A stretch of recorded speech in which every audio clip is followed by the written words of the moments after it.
welcome to the stage your host and MC for the evening, Vincent Holiday.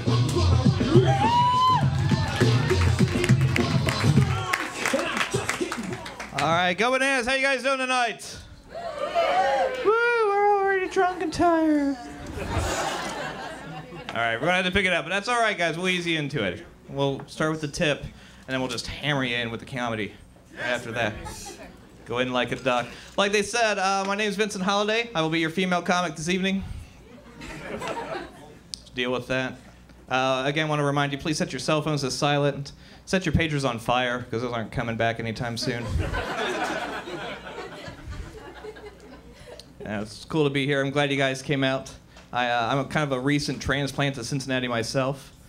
Moved here about 4 months ago from Dayton, Ohio.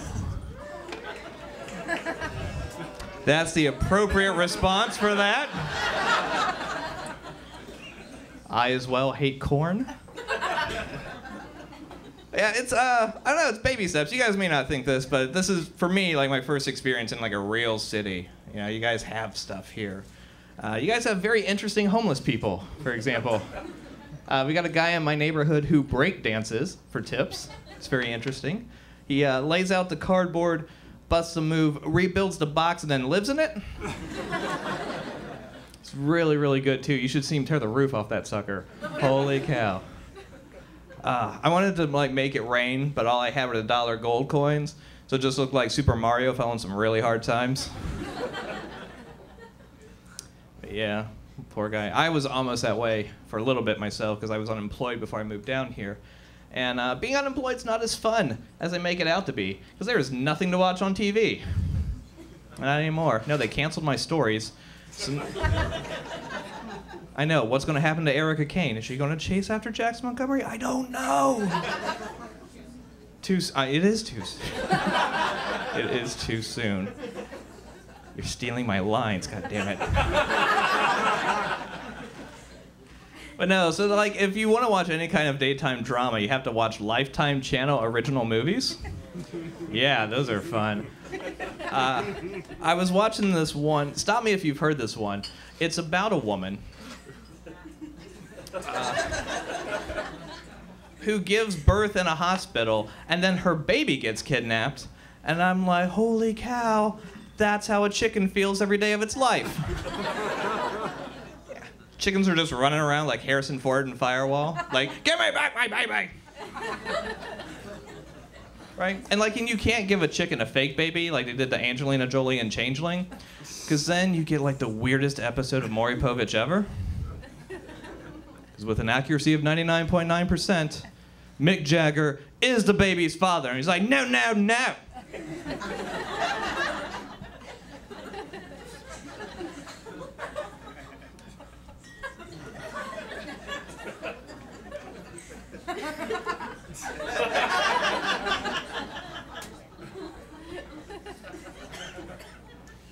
Now, they tell you when you're unemployed you need to do stuff to keep your skills up. So I played like a lot of Grand Theft Auto. Well, yeah, I mean, I could put on my resume that I know how to rob people and not go to jail. So now I work at a bank where I get to tell... Same thing, practically. Just more corn. But, yeah, my job's really dumb, too. Like, I just sit on the phone all day. I get to tell people things like, no, I'm sorry, ma'am. You can't take out a flex line on your rental property to pay off the mortgage in the first lien position, but you can take out a home equity line on your house to pay off your rental property, then refinance that to take out the home equity line you just did. I don't even know what that means. But I'm pretty sure that's why people are breakdancing in my neighborhood, though. Yeah, I play a lot of games. I play this one game with my friends called Apples to Apples, the game of hilarious comparisons, or who's going to hell first. Based on your reaction, I feel like I need to explain this. The way Apples to Apples happens is you get an adjective card, and then people will give you noun cards. You gotta match up what best fits with it. And it can get really, really hard when you gotta be like, okay, what's more quiet, ninjas, Anne Frank, or Helen Keller?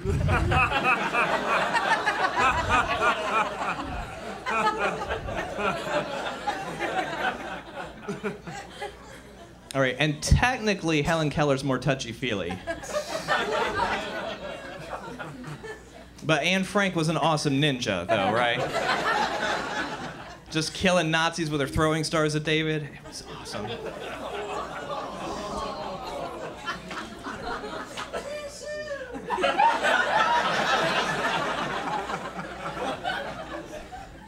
Thanks, lady. You're like the John Stockton of my comedy right here. That's awesome. Why am I even making sports jokes? This will not make sense later. I love that game too. And some people get really, really bad at the game because, like, we had this one friend. He had the card Radiant, and someone gave him Katharine Hepburn. Like, no. You gotta give him cards like Hiroshima, 1945.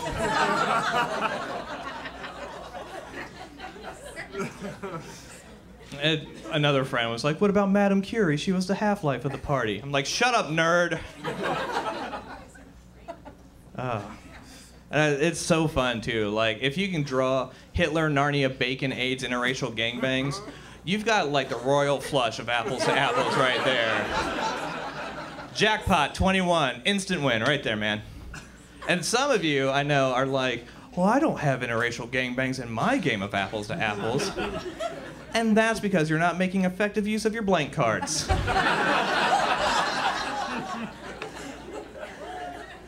Because interracial gangbangs are like the most patriotic thing that you can have. Like, there is nothing more American than people from different cultures coming together. Boo. Boo. We like racism and hate bodily fluids. Boo. Bodily fluids are pure white. Boo. Just trying to feel you guys out, see how things go. This is how this works. Now, I'll tell you a little bit about myself, though. I do this because I had a bad childhood. Yeah, a lot of people have bad childhoods these days, right? Mine, for example, I came from a series of broken homes. The first was made of straw. The second one made of twigs. And my childhood wasn't necessarily hard because my dad wasn't there. My childhood was hard because my dad wasn't all there. My dad actually has a high-functioning form of autism called Asperger's, which sounds like something you get from a gay McDonald's.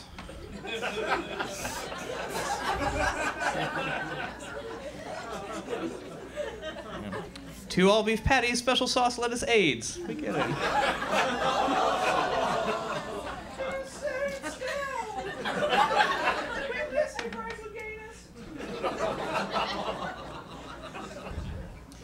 But, like, for me, growing up was really, really tough with my dad, because, you know, you got to learn his tics. You know, like, he was always walking around on his toes.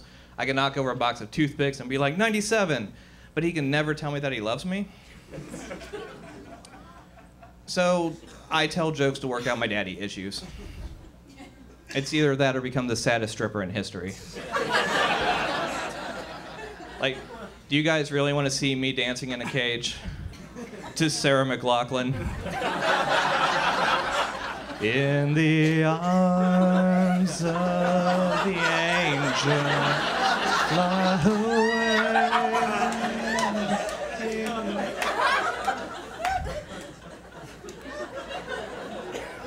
I don't even know I'm supposed to be within 500 feet of you guys. You're really... Like, do you do it on his race car bed? Look at that baby face.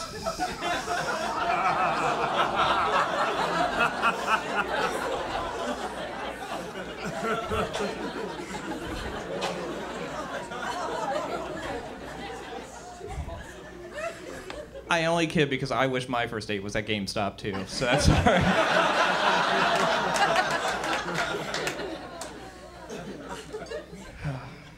Yeah, I'll tell you a little bit more about myself. I had to also recently come out to my parents, which was very awkward for me. I sat down with my mom, and she was like, so, Vincent, are you gay? And I said, yes. She's like, well, I thought so, but I wasn't sure because I haven't seen you with anybody. And I said, well, now you're just being mean about it. Like, I'm already afraid that by the time I do get married, I'm going to be so old that instead of honeymoon sex, I'm just going to have soup.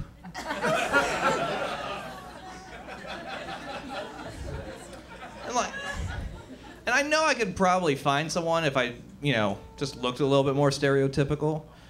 But, right, yeah, but I hate going to the gym. I do, obviously. I hate going to the gym. Like, the one time I went, this guy comes up with, like, some Affliction t-shirt or something, and he's just like, hey, bro. Hey, let's see you can do 10 push-ups. I'm like, let's see you can do a VLOOKUP in Excel. That's a marketable skill. And then he gets all defensive with it. He's like, I don't remember anyone that was impressed with Excel. I'm like, my boss was. And that's why I can afford sleeves on my shirts.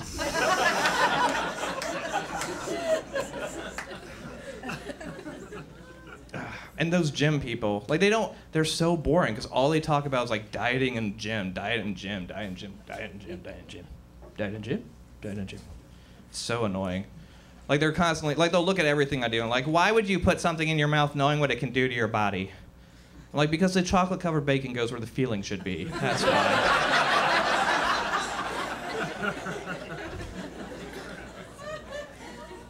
And I swear, if one more skinny little person tells me I need to switch to turkey bacon because it has fewer fat and calories, they can kiss my ass. God is already upset at all of the premarital butt sex that I've had. I don't think he gives a damn about the pork at this point. I will burn those calories in hell. That's what's going to happen. But yeah, I know. I'm in camouflage, like flannel is like gay camouflage here up here. If you look close enough, there's silver thread, so it's still a little bit fabulous.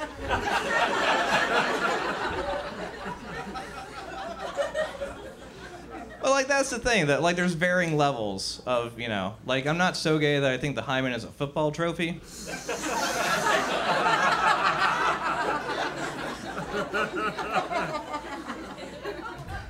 But I am gay enough that my mom had to have a C-section.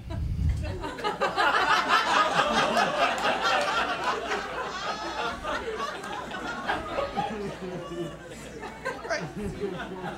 So of course, I'm gonna get behind the gay issues, right? Like I support civil unions. I think gay couples should be allowed to adopt a highway.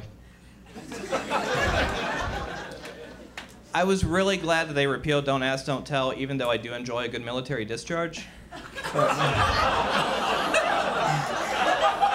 Boo! Hey, I support the troops. What did you do, a magnet on your car? Yeah, I'm sure they appreciate that.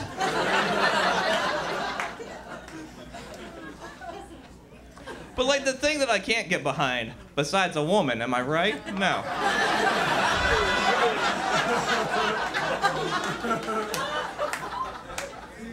But no, like the thing that I can't get behind is the way that we're fighting for our civil rights. Because really, there's no one out there fighting for civil rights. There's no Martin Luther Queen.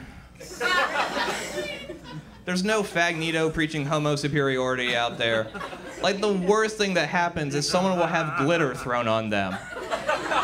Really, Jubilee? That's your superpower? And then our civil rights marches are nothing more than a 400-pound guy in a rainbow thong and body glitter downtown singing, your sun will come out tomorrow in a sequin dress and feather boa. I know that he'll say he's straight and lonely, but with a few beers, he's fierce and gay. We get it, you're gay. Like you may have been born gay, but you chose to be that damn gay.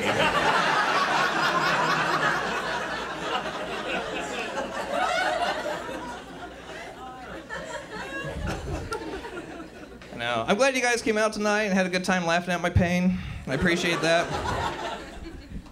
I've been trying to deal with a lot of stuff this week. One of the things that kind of happened right after I moved down to Cincinnati is that my dog died.